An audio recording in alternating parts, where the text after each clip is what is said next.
যখন একজন হিন্দু লোক রাস্তায় দাঁড়ায় বলবে আমি নিরাপদে আছি, যখন একজন হিন্দু বলবে আমি নিজে নিরাপদে আছি, আমার মেয়েটা নিরাপদে আছে, আমার স্ত্রী নিরাপদে আছে, আমার বাড়িঘর নিরাপদে আছে, আমার মন্দির নিরাপদে আছে, আমাদের মূর্তিগুলা নিরাপদে আছে, তখন বুঝবেন দেশ স্বাধীন হয়েছে। সুতরাং স্বাধীন হবেন তখন যখন ফলের দোকানদার বলবে আমাকে আর এখন চাঁদা দেওয়া লাগে না। স্বাধীনতা হবে তখন যখন একজন মুরগি দোকানদার বলবে আমি এখানে দোকানদারি করে আমাকে চাঁদা দেওয়া লাগে না। স্বাধীন হবেন তখন রাস্তার মোড়ের মোড়ের দোকানদারেরা বলবে আমাকে চাঁদা দেওয়া লাগে না। স্বাধীন হবেন তখন শহরে সিটি কর্পোরেশনে বাড়ি করতে গেলে যখন তাকে কেউ বাধা দিবে না, তার কাছ থেকে চাঁদা চাইতে আসবে না, তখন বুঝবেন আপনি স্বাধীন। আপনি নিজেকে স্বাধীন বলবেন তখন যখন প্রত্যেক গলির গলির দোকানদারেরা বলবে আগে চাঁদা দেওয়া লাগতো এখন দেওয়া লাগে না, কিন্তু আগেও চাঁদা দেওয়া লাগতো, এখন আবার নতুন করে আরেক পার্টি চাঁদা নিতে আসে। এটাকে স্বাধীনতা বলে না, বরং এটাকে বলা হয় সুতার জাল ছিন্ন করে নিজেদেরকে লোহার জালে আটকায় দেওয়া। আমাদের দেশের কিছু মানুষ বা কিছু মিডিয়া বলতেছে এখন যে আমরা নাকি স্বাধীন হয়েছি। খুব মনোযোগ দিয়ে কথা বলি, শুনবেন। তো স্বাধীন কেমনে হয়েছে? যে একটা গভর্নমেন্ট ছিল, সেই গভর্নমেন্ট চলে গেছে, এখন আমরা স্বাধীন হয়েছি। এই কথাটা ভুল, এই কথাটা সত্য নয়। কেন নয়? তার কারণ হলো, কোথাও যদি স্বাধীনতা অর্জন হয় তাহলে এই স্বাধীনতার ফলাফল যদি কিছু লোকে ভোগ করে, বাকিরা যদি বঞ্চিত হয়, তাহলে এটারে কি স্বাধীনতা বলা যায়? মক্কা যখন বিজয় হইল, মানুষ তখন স্বাধীন হয়েছিল, প্রকৃত স্বাধীন। কেমন ছিল? বুখারীতে আসছে, রাসূল বলছেন খায়রুল কুরুনি কারনি, পৃথিবীতে যত শাসকের যুগ আছে শ্রেষ্ঠ যুগ হচ্ছে আমি মুহাম্মদ সাল্লাল্লাহু আলাইহি ওয়াসাল্লামের যুগ। ওখানে ইহুদিরা ছিল, মুশরিকরা ছিল, কেউ কোনোদিন একটি অভিযোগ নিয়ে রাসূলের দরবারে হাজির হয় নাই যে মক্কা বিজয়ের পরে আমাদের উপরে মুসলমানেরা অত্যাচার করেছেন। এমন একটা দৃষ্টান্তও কি আছে? বিজয় আপনি কিভাবে উদযাপন করবেন? ইসলামের ভিতরে বাজি ফুটাইয়া, মানুষের দোকানপাট লুট করে, গাড়ি ঘোড়া জ্বালাইয়া বিজয় উদযাপন করা এটা হারাম, এটা ইসলামে জায়েজ নাই। তো বিজয় আপনি উদযাপন করবেন কিভাবে? আল্লাহ রাব্বুল আলামিন বলছেন ইযা জাআ নাসরুল্লাহি ওয়াল ফাত ওয়া রাআইতান নাসা ইয়াদখুলুনা ফি দীনিল্লাহি আফওয়াজা ফাসাব্বি বিহামদি রাব্বিকা ওয়াস্তাগফিরহু ইন্নাহু কানা তাওয়াবা। আল্লাহ বলেন তোমাদের যখন কোনো ব্যাপারে বিজয় আসে, তিনটা কাজ করবা। ফাসাব্বি, এক নম্বরে তাসবিহ পড়বা আল্লাহ, বিহামদি প্রশংসা করবা কার? আল্লাহ, ওয়াস্তাগফিরহু ক্ষমা চাইবা কার কাছে? এই তিনটার একটাও আমরা এই অবস্থায় দেখতে পাই নাই। তাহলে বোঝা গেল এটা বিজয়ের আনন্দ হতে পারে না, বরং এটা হচ্ছে প্রতিহিংসা। তবে মনে রাখবেন, কেউ যদি আপনার উপরে অত্যাচার করে, অত্যাচার করার পরে আপনি যদি সুযোগ পাইয়া আবার তার উপরে অত্যাচার করেন, আপনি তখন আর মাজলুম থাকলেন না, আপনিও তখন জালেম হয়ে যাবে। কথা কি বুঝে আসছে? আপনি আমার উপরে অত্যাচার করলেন, এখন আপনি যখন দুর্বল হইলেন, আমি আবার উল্টো আপনার উপর অত্যাচার শুরু করে দিলাম, তাহলে আমি কি আসল জায়গায় আছি না আমিও জালেমে পরিণত হয়েছি? কোন অত্যাচারীর অবস্থা দেখে আপনি অত্যাচারিত হতে পারবেন না, বরং আপনাকে এখান থেকে শিক্ষা নিতে হবে যে অত্যাচার করলে তো এমনটাই হবে আমার সাথে। যদি শিক্ষা না নেন, বুঝতে হবে আপনি আরো বড় জালেম হয়ে গেছে। আপনি মক্কা বিজয়ের ইতিহাস জানেন না? রাসূল কারীম সাল্লাল্লাহু আলাইহি ওয়াসাল্লাম মক্কা বিজয় করলেন। রাসূল কি ইচ্ছা করলে যারা রাসূলকে মক্কা থেকে বের করে দিছিল তাদের বাড়িঘর ভাঙাইতে পারতেন না? একজনের উপরেও কি অত্যাচার হয়েছে? তাহলে আমার দেশে কি হইতেছে এগুলো? আপনি এই দেশটাকে স্বাধীন বলবেন তখন, খুব মনোযোগ দেন, আপনি এই দেশটাকে স্বাধীন বলতে পারবেন তখন যখন একজন হিন্দু লোক রাস্তায় দাঁড়ায় বলবে আমি নিরাপদে আছি, যখন একজন হিন্দু বলবে আমি নিজে নিরাপদে আছি, আমার মেয়েটা নিরাপদে আছে, আমার স্ত্রী নিরাপদে আছে, আমার বাড়িঘর নিরাপদে আছে, আমার মন্দির নিরাপদে আছে, আমাদের মূর্তিগুলা নিরাপদে আছে, তখন বুঝবেন দেশ স্বাধীন হয়েছে। আপনি নিজেকে স্বাধীন বলবেন তখন যখন প্রত্যেক গলির গলির দোকানদারেরা বলবে আগে চাঁদা দেওয়া লাগতো, এখন দেওয়া লাগে না, কিন্তু আগেও চাঁদা দেওয়া লাগতো, এখন আবার নতুন করে আরেক পার্টি চাঁদা নিতে আসে, এটাকে স্বাধীনতা বলে না, বরং এটাকে বলা হয় সুতার জাল ছিন্ন করে নিজেদেরকে লোহার জালে আটকায় দেওয়া।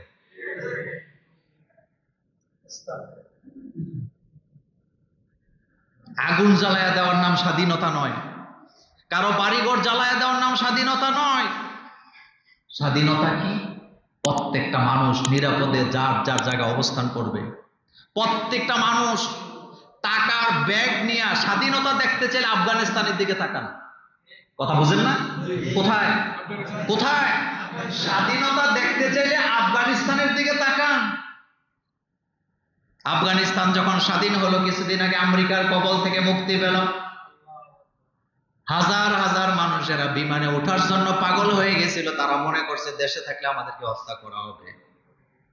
কিন্তু হুজুরেরা আফগানিস্তানে ক্ষমতায় আসলে, তারা ক্ষমতায় আসার পরে একটা লোকের উপরে অত্যাচার হয়েছে, কেউ প্রমাণ দিতে পারে নাই, যার কারণে আফগানিস্তানের অর্থনীতি এখন পৃথিবীর উপরে মাথা উঁচু করে দাঁড়ায় আছে। দেশটাকে আপনি একা ঘুরতে পারবেন? সবাইকে লাগবে কিনা?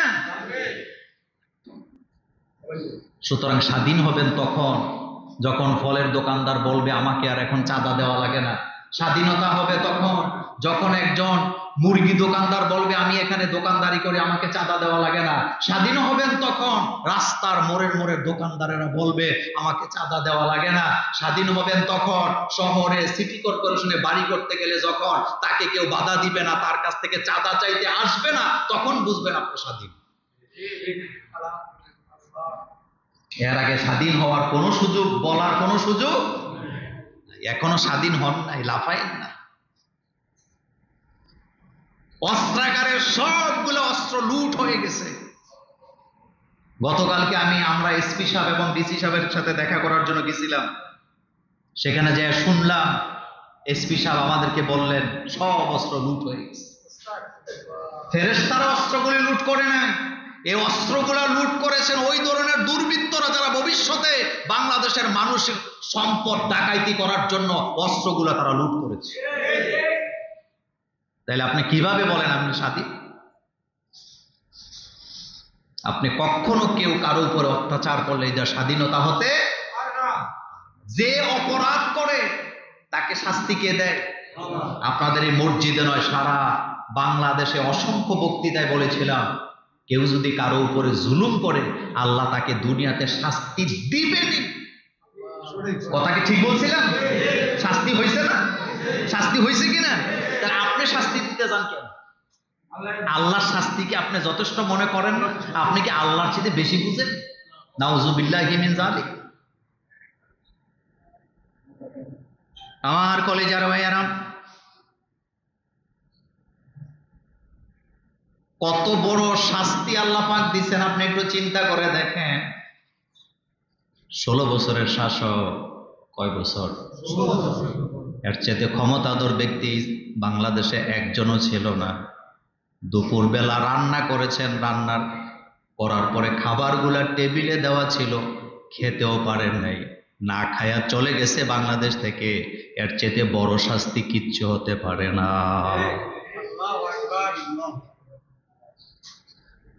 এটা যিনি চলে গেছেন তার বিরুদ্ধে আমার বিশদ গান, আপনাকে শিক্ষা দিচ্ছি আমি, আপনি কেন সাবধান হন না?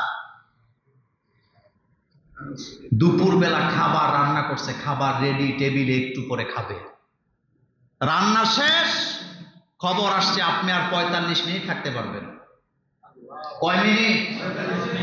আপনি এর বেশি 1 মিনিটও সময় পাবেন না, এখান থেকে আপনাকে চলে যেতে হবে। তা আপনি বুঝেন না কেন যে জুলুম করলে এভাবেই আল্লাহ দুনিয়াতে শাস্তি দেয়? আপনি শাস্তি দিতে যান কেন?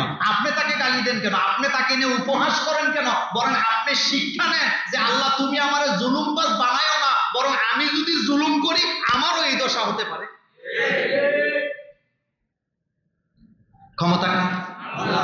আল্লাহ রাব্বুল আলামিন বলছেন কুলিল্লাহুম্মা মালিকাল মুলকি, পড়েন কুলিল্লাহুম্মা মালিকাল মুলকি তুতিল মুলকা মান তাশাউ ওয়া তানজিউল মুলকা মিম্মান তাশাউ ওয়া তুইজ্জু মান তাশাউ ওয়া তুযিল্লু মান তাশাউ বিয়াদিকাল খায়র ইন্নাকা আলা কুল্লি শাইইন কাদির। আমার আল্লাহ কি বলতেছে কোরআনের মধ্যে?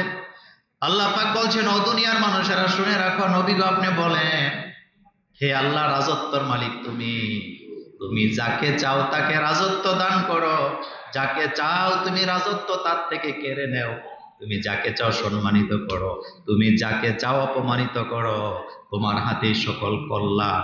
আল্লাহ তোমার উপরে ক্ষমতার বান আর কেউ নেই। মনোযোগ আছে আপনাদের? ক্ষমতা কার? ক্ষমতা কার? এই জন্য জুলুম করেন না, জুলুম করেন না।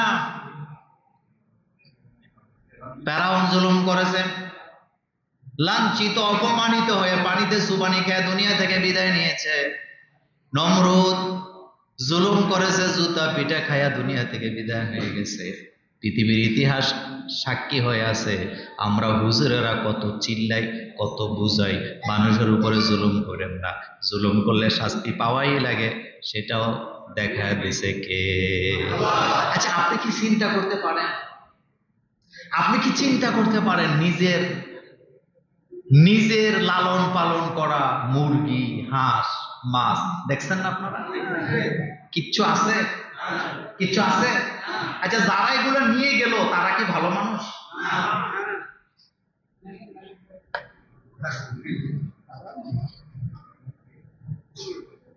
এরা কোথায় থেকে আসলো? এরা তো ছাত্র ছিল না, এরা তো আন্দোলনকারীও ছিল না, বরং দুর্বৃত্তরা এভাবে উৎ পেতে থাকে শিয়ালের মতো।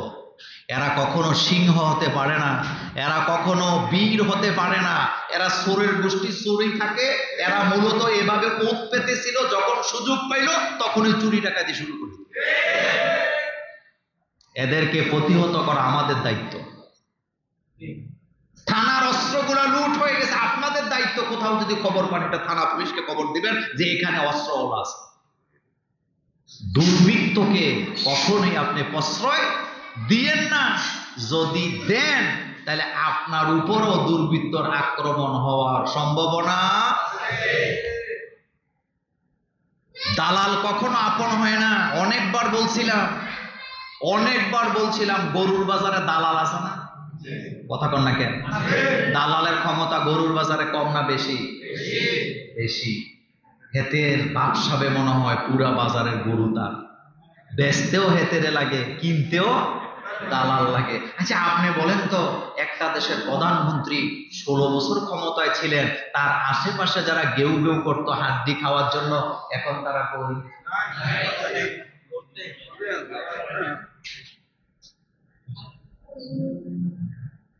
আমি আমার আল্লাহর জাতের কসম করে বলি, আমি সব সময় মাজলুমের পক্ষে। গত জুমায় বলছে, কার পক্ষে? আজকে যারা দুর্বল হয়েছে আপনি তাদের উপর অত্যাচার করতে পারেন না, কারণ এক কথায় বুঝাই দিলাম, সে আপনার উপরে অত্যাচার করলো, আপনিও যদি উল্টা তার উপরে অত্যাচার করেন তো তার আর আপনার মধ্যে কোনো পার্থক্য আছে না? তাহলে আপনি যে ভালো, আপনি বুঝাইলেন কেমনে? আপনি ক্ষমা করে দেন, আপনি ক্ষমা করে দেন, আল্লাহ আপনাকে ক্ষমা করে দিবে। এ ওয়াদা কার? আপনি কি চিন্তা করতে পারেন? মাত্র 45 মিনিট, মাত্র 45 মিনিট রান্না করা খাবারগুলি টেবিলের উপরে পড়েছিল, এগুলা জায়গায় দুর্বৃত্তরা বসে বসে খাইছে। তোদের লজ্জা আছে? আমোদ ফুর্তি করার বিষয় ছিল না, শিক্ষা নেওয়ার বিষয় ছিল। যে যারা মানুষের উপর অত্যাচার করে আল্লাহ তাদের সাথে যোগে যোগে এমন আচরণই। আপনাদের মধ্যে অনেকে আছেন খালি বলছেন হুজুররা ওয়াজ করে জুলুম করলে আল্লাহ নাকি শাস্তি দিবে, কবে দিবে কবে দিবে কবে দিবে বলছেন না আপনারা? এখন বলেন দিছে কে? আমার আপনার ধৈর্য নেই। কিন্তু আপনি আমি যেটা এখন করতেছি এটা কি? এটা কি? একটা দেশের মূল কেন্দ্রবিন্দু আইন প্রণয়ন করার যে কামরা, সেই সংসদ ভবন, সেখানে বসে তুই সিগারেট খাস? দেখছেন না আপনারা? প্রত্যেকটা চেয়ার ভেঙে চুরমার করে দিছে, রাষ্ট্রীয় সম্পদ। আর আপনি মনে মনে খুশি হয়েছেন? আপনি কিসের খুশি হয়েছেন? আপনি তার 14 গোষ্ঠী বিক্রি করলে একটা সংসদ ভবনে শেয়ারের দাম দেওয়া যাবে না, এতে শেয়ারে বসে সিগারেট খায়।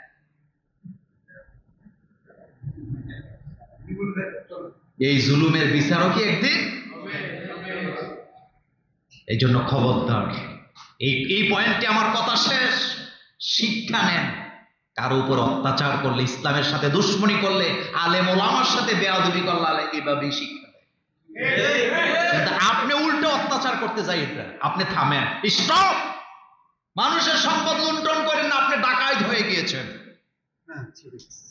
আপনি এখন মুছে তেল দিতেছেন ক্যান্টনমেন্টের সাবের বাজারের সাদাবাজিটা কিভাবে দখল করা যায়। আপনি এখন মুছে তেল দিতেছেন ওই যে রাজগঞ্জ, তারপরে রানীর বাজারের ব্যবসায়ীদের কিভাবে কন্ট্রোল করে সাদাবাজি করা যায়। আপনি এখন মুছে তেল দিতেছেন কাউরান বাজারের ব্যবসায়ীদের কাছ থেকে কিভাবে চাঁদা নেওয়া যায়।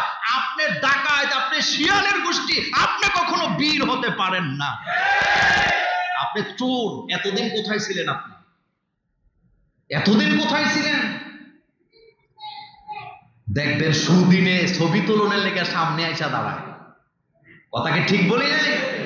দুর্দিনে যারা একটা কথা বলার সাহস পায় নাই, এখন ধাক্কায়া ক্যামেরার সামনে এসে দাঁড়ায়। দেখবেন তোর কপালে থুতু মারি আমি বেটা। জ্বালাও পোড়াও, এটা কখনো ইসলাম সমর্থন করে নাই। আমার কলেজার ভাইয়েরা, যারা জ্বালাও পোড়াও করেছেন তাদের জন্য কোরআনের আয়াত শোনেন। আল্লাহ রাব্বুল আলামিন বলছেন, ইয়ালামু খাইনাতাল আয়ুনি ওয়া মা তুখফিস সুদূর। আল্লাহ বলেন, চোখের খেয়ানত যদি করো, চোখের ইশারা দিয়েও যদি কারো ক্ষতি করো, সেটাও আমার কাছে রেকর্ড করা আছে। মুস্তাক ভাইয়ের অনেক ক্ষমতা। এখন মুস্তাক ভাইয়ের বিরোধী গোষ্ঠী দুর্বল। উনি এখন মুখ দিয়া কয় না হামলা চালা, উনি চোখ দিয়ে এমনি ইশারা দিছে। মুস্তাক ভাই দিছে, আবার এটা বলি নাই, বুঝার জন্য বলি। কথাকে বুঝতেছেন? চোখ দিয়ে কি দিছে? আল্লাহ পাক বলেন, এটাও আমি রেকর্ড করে রাখছি।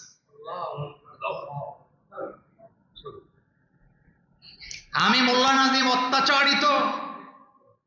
এখন আমার বিরোধী দল যারা আমার উপর অত্যাচার করেছেন তারা দুর্বল। আমি যদি চোখ দিয়া ইশারা দিয়া কাউকে লেলায়া দেয়, আল্লাহ বলেন এটাও আমি রেকর্ড করে রাখছি। একথা মোল্লার না আল্লাহ? আল্লাহ রাব্বুল আলামিন বলেন, আল্লাহর আদালতে প্রত্যেকটা জুলুমের বিচার করা হবে। আলিয়াউমা তুজজা কুল্লু নাফসিন বিমা কাসাবাত লা যুলমাল ইয়াউমা ইন্নাল্লাহা সারিউল হিসাব। আল্লাহ বলেন, প্রত্যেক ব্যক্তিকে তার অর্জন অনুসারে প্রতিদান দেওয়া হবে। একজন জুলুমবাজকেও ছাড়া হবে না। প্রত্যেকটা জুলুমের হিসাব দিতে হবে কার কাছে? প্রত্যেকটা জুলুমের বিচার আল্লাহর আদালতে হবে, এক বিন্দুও ছেড়ে দেওয়া হবে। তো যারা জুলুম করছে তাদের বিচার তো দুনিয়াতে একবার হয়েছে, আবার আখেরাতেও বিচার। কথা বুঝেন নাই? আখেরাতে বোধহয় বিচার হবে না, তো শাস্তি তো সে পাবে। আপনি অপেক্ষা করেন, আপনি ধৈর্য ধরেন। জ্বালাও পোড়াও এটা কখনো মুমিনের কাজ হতে। মুসা আলাইহিস সালামকে বিজয় দিছিলেন কে? আল্লাহ। উনি কি জ্বালাও পোড়াও করছেন? রাসূল সাল্লাল্লাহু আলাইহি ওয়াসাল্লামকে বিজয় দিছে কে? আল্লাহ। তো সাহাবায়ে কেরাম কি জ্বালাও পোড়াও করছিল? আপনি কেন করেন? আপনি তাদের নিরাপত্তা দিবেন। আপনি তাদের কি নিরাপত্তা না দিয়ে উল্টে আপনি লেলায়া দিতেছেন। অমুকের দোকান, অমুকের বাড়ি দখল করার জন্য আপনি পাগল। আপনি তো ডাকাইত, আপনি তো ডাকাইতের বাপ। এটা করা এটা প্রতিহত করতে হবে, এটা প্রতিহত করতে হবে। আরে বাপরে, ছাত্ররা আন্দোলন কইরা স্বাধীনতা আইনা দিল, আরেক দলে যে চুরি ডাকাতি শুরু করছে। কালকে দেখলাম ঢাকা ভার্সিটির আমার এক বোন, সে বলতেছে 15 দিন যাবত রাস্তায় ছিলাম আপনারাই ডাকাতি করার জন্য।